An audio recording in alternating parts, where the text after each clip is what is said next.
If you were to listen to voices in alternative media over the weekend, you would have likely heard that Mexico is descending into civil war. This is Mexico City. Oh my gosh, the government of Claudia Sheinbaum is collapsing. This is the end of Claudia Sheinbaum. This is the end of this corrupt government. There's a revolution happening right now. Massive protests that are tearing the government down. It's a revolution. They're telling us an uprising, a color revolution also we heard this weekend. But that doesn't seem to be the case at all when you listen to actual journalists like Derrick Broze who live and work in Mexico. Here's Derrick covering some of that news this weekend following the protesters and the assassination of Carlos Manzo, who was the mayor of Uruapan. Watch. Hola a todos, soy Derrick Broze con Resistencia Consciente, and I'm here in Morelia, Michoacan, Mexico, where there's a protest going on right now against violence. Last week, there was an assassination of a local mayor in Uruapan, 2 hours away. Sí, pues ella tiene la fortuna de que todo este año va a estar ahí participando, entonces, mira, aquí. And of course, that was the moment when the mayor of Uruapan was assassinated. Independent journalist Derrick Broze joins us from Morelia, Mexico, to talk about what's really going on there. Derrick, great to have you here. I wanted to have you on because you're able to cut through all the bullshit and give us the truth about what's actually happening there. President Trump, just about 30 minutes ago, was asked about it, said very bad stuff, what's happening in Mexico City. He'd be open to bombing Mexico as part of, stopping the flow of drugs. So we're hearing color revolution. We're hearing that the government is collapsing. What is actually happening? Yeah, thank you guys for giving me a chance to try to cut through it. Like you said, Clayton, there's a lot of misinformation going on this weekend. And I hate to say it, but if you were to do a search using any mainstream search engine like Google about what happened this weekend, the mainstream is a bit more accurate than a lot of people in the alternative media, particularly those on Twitter who have been claiming civil war, revolution. I've heard everything from this was an uprising against the communist Chinese-backed president to it's all fake. And then, of course, the administration, they have their own theories. But I think the reality is a bit closer to what you said a moment ago, that this was a movement that was really largely sparked by that assassination of Carlos Manzo, which happened on the Day of the Dead, November 1st. And people, especially the younger generation, who are growing up with phones in their hands and can see what life is like in other countries, are increasingly sick of the cartel violence, which unfortunately, the state that I live in, Morelia in Michoacan, it is some parts of the state are one of the more dangerous areas of the country, Western Michoacan, which is where Uruapan's at. And it's important for people to understand that Carlos Manzo, he ran independently. So he was not a part of the Morena party, which Claudia Sheinbaum's a part of, or any of the opposition parties. He was an independent candidate for mayor, and he won by a landslide last summer in Uruapan, and he was put into office in September. And he was openly saying he was going to do something about cartel violence. He was actually riding along with the local police, going on these ride-alongs and confronting cartel members. He was also kind of taking some controversial stances, saying that the Mexican people should be allowed to arm themselves, and also saying that cartel members, people who are perpetrators of this violence, should be shot and killed on sight. Claudia Sheinbaum was speaking against him and saying this is not the way we want to go. And he repeatedly asked for the federal government to send more troops and more help to Uruapan and toward that part of Michoacan. And unfortunately, for the most part, his requests were denied. And as that video you showed a moment ago showed, on the Day of the Dead, November 1st, even though he was surrounded by some armed police officers, he was shot and killed. And that led to massive protests the next day on November 2nd here in Morelia, where people stormed the governor's palace, and they did, there was some violence. Of course, like typically, the majority of the protest was peaceful. There was a few people who broke in and committed violence. And then from that led to another call for protest on November 15th, which we saw this weekend. So all of that preceded everything that happened this weekend. And I think that's a lot of the context that people are missing. And unfortunately, people who are maybe just out for clicks are promoting this as this revolution, this civil war, when the protest lasts for a couple hours and then life went back to normal in Mexico. Because they don't really have the power to affect any change. What is President Sheinbaum's position, against the cartel? It's like get along to go along seems really her policy. She's continuing the policy of her predecessor, which is AMLO, who was part of the same party. And he was very popular despite his unpopular stance on the cartels, which was hugs, not guns. That was sort of the motto that he had. And essentially the reason his party has taken that stance in the past years and Sheinbaum is continuing it is because the presidents before them, Vicente Fox and others, they took a more hardline approach, you might say, and it did lead to more violence across Mexico. So there are many people who believe, look, the strategy of taking on the cartels head on is not, it's not going to work. It's just going to lead to more violence. So even as these protests were happening, Claudia Sheinbaum was like, I'm sorry, Carlos Manzo was killed, but his approach was wrong. We need to be, they say that the way they want to go is we need to invest in the people. We need to make sure people, like the youth especially, have resources so that they don't get pulled into the cartels. And I can understand that, that mentality that, give more support for the people, many of whom are in poverty. And of course, when poverty happens, poverty can breed desperation, and that desperation can mean, well, maybe I have a better life in the cartel, or the cartels use that poverty as a way to recruit young people, including the reports say that it was a 17-year-old meth addict who's the one who actually killed Carlos Manzo. And some believe acting on the behalf of the Jalisco New Generation cartel.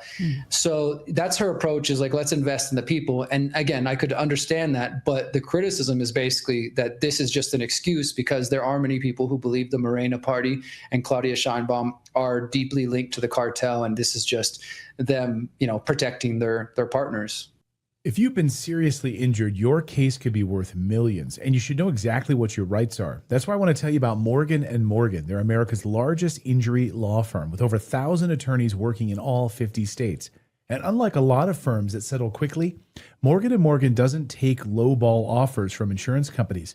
Just in the past few months, they won $12 million in Florida when the insurance company offered only $350,000. And in New York, they secured $6.8 million on a case where the offer was just $275,000. And the best part? It's absolutely free unless you win. Insurance companies try to pay out as little as possible. Morgan & Morgan fights to get you more if you become their client. It only takes a few minutes to see if you have a case, and you can do it right from your phone. It's that easy. You can visit forthepeople.com/redacted, or you can click the link in the description to get started. Any truth to the idea that there's a color revolution, some sort of a revolution backed by maybe the United States? Then you have President Trump today coming out and being asked specifically about it, saying how bad things are in Mexico City. He would be happy to bomb Mexico if it involved drugs coming into the United States. He said that.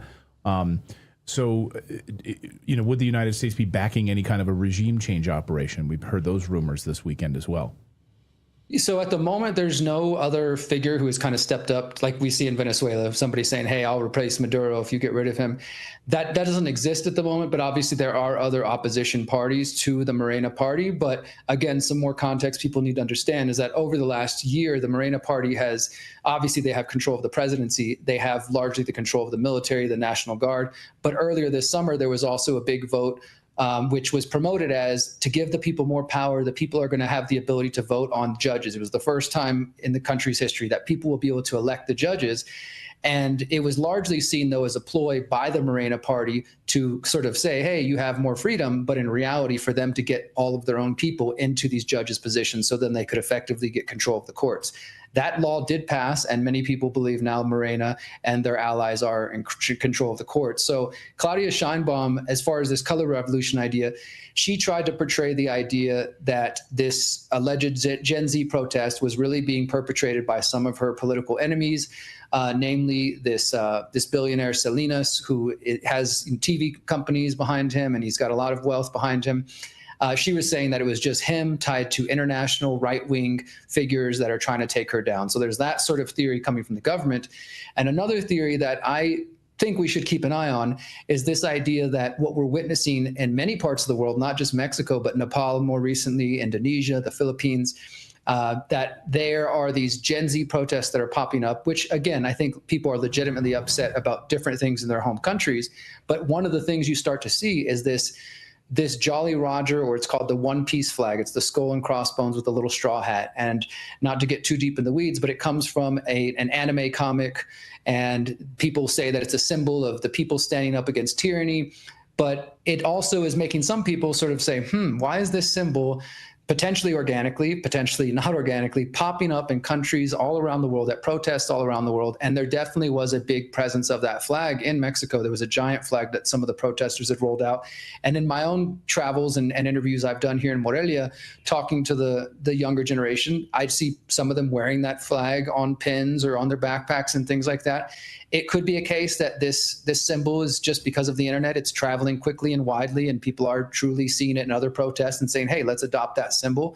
But because of the color revolutions we've seen in the past, where different colored flags, the orange revolution, the pink revolution, seem to pop up, and we later learn, okay, there was somebody who was trained by the CIA or trained by NED or USAID, it is causing some people to wonder, like, is that happening in other countries in the world? And is it now starting to make its way to Mexico? But for me personally, I don't think we have solid evidence of that. And again, when I talk to the Mexicans on the ground here, because I've been here 5 years, I'm not born and raised in Mexico, but my family is from here a few generations back. The young generation is just sick of it. They don't want to grow up and accept the idea that the cartel violence and this connection between the cartels and government is the norm. And then just one other thing that I think we'd be remiss not to mention is the fact that we know without a doubt, there's numerous books on this and some great reporting you can find from Covert Action magazine showing that, for example, the Jalisco New Generation cartel, some of their ex-members have said that they were trained by U.S. Special Forces, that they were trained by former Marines. And so there's this whole other aspect, especially with what Trump is saying now, of whether or not these cartels did receive funding and still do receive funding from U.S. interests, and if some of the violence is instigated in order to give the U.S. the reason to say, hey, we need to go in there and invade Mexico, much like what we're seeing in Venezuela. Yeah, we would never do that, right, Derrick? We would never do that, whether it's in, God knows, Ukraine or Hamas or Al-Qaeda or in Syria. Yeah. We don't have any history of doing that, actually working with the guys, giving them, arming them, and then say, hey, how'd you guys get those guns? Let's attack you. So maybe can you give us a parallel that we might be able to understand what the Jolly Roger symbolizes for people who are sincere about, I mean, it very well could be a deep state plant, but what do people who wear it think that it means? Can we make a parallel to like the Groiper frog? Or not really? It could be something like that. I think maybe a more apt comparison would be, say, the Guy Fawkes mask during Occupy Wall Street in that sort of era, the 2010s, right, where it becomes this symbol that people pick up and wear all around the world. I think that can happen organically, especially again in the age of the internet, where even in a small town in Mexico, somebody's got their phone, they got TikTok, and they can see what's happening in other countries, and they could say, hey, maybe we want to adopt that. Now, I'm not a manga, anime, comic book fan, so I had to do research to learn about One Piece, but some of my friends I know are well versed in that. And it is basically the story of these pirate kind of rebels who believe in freedom, and occasionally, they're rebelling against some authority figures. So it does have that little bit of kind of mythology to it, and I could see how that could translate, especially for the younger generation, to a symbol that could become powerful and useful in that way. Like with most things, I doubt most of the people who are waving those flags and holding them understand that sort of deeper meaning behind it. They might just adopt it because, well, that's what the movement's doing.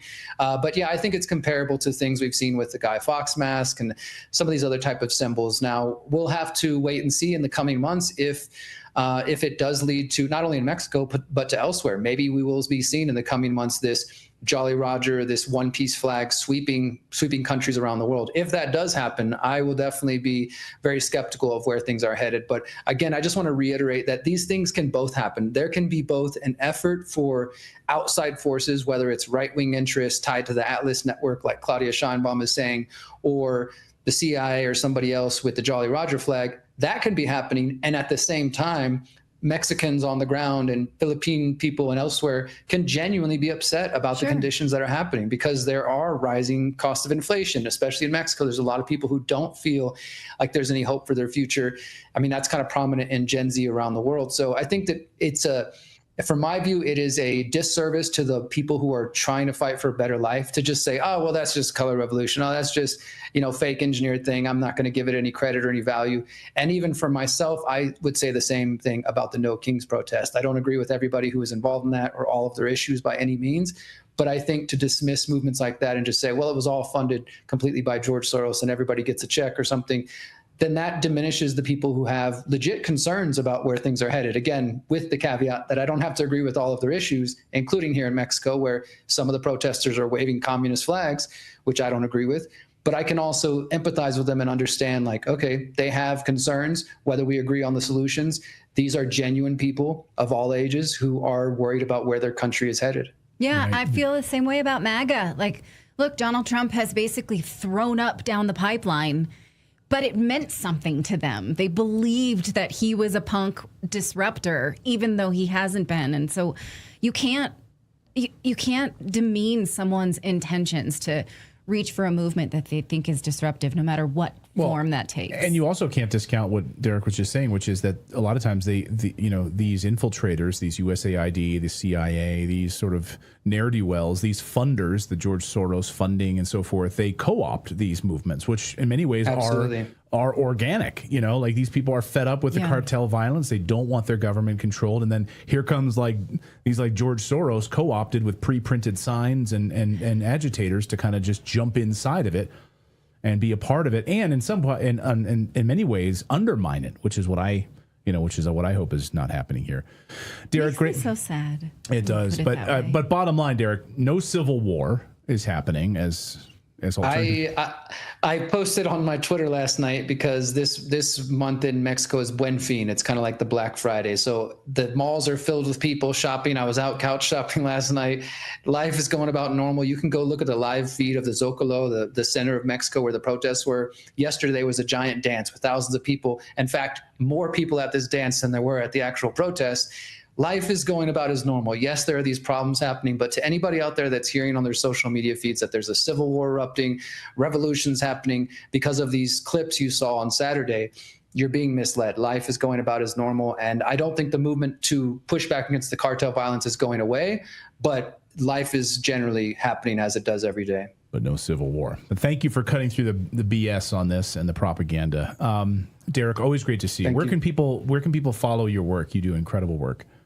Thank you for that. I appreciate it. Yeah, my main place for all my work is theconsciousresistance.com, including that report you showed earlier. If anybody wants to see the full report about what's been happening here in Morelia with the violence and the cartel. And I am going to be doing more reporting on this, including probably making a trip to Mexico City to just see where things are headed. So thank you guys for giving me a chance to share what's going on. Yeah. Well, great. We'll have you back when you're in Mexico City as well. So thank you. Also, we're working on a piece together. He's going to be back in December when Avatar comes out because he has research showing how government agencies are behind Avatar. So before you get excited about that, and that's in your documentary. The Pyramid of Power.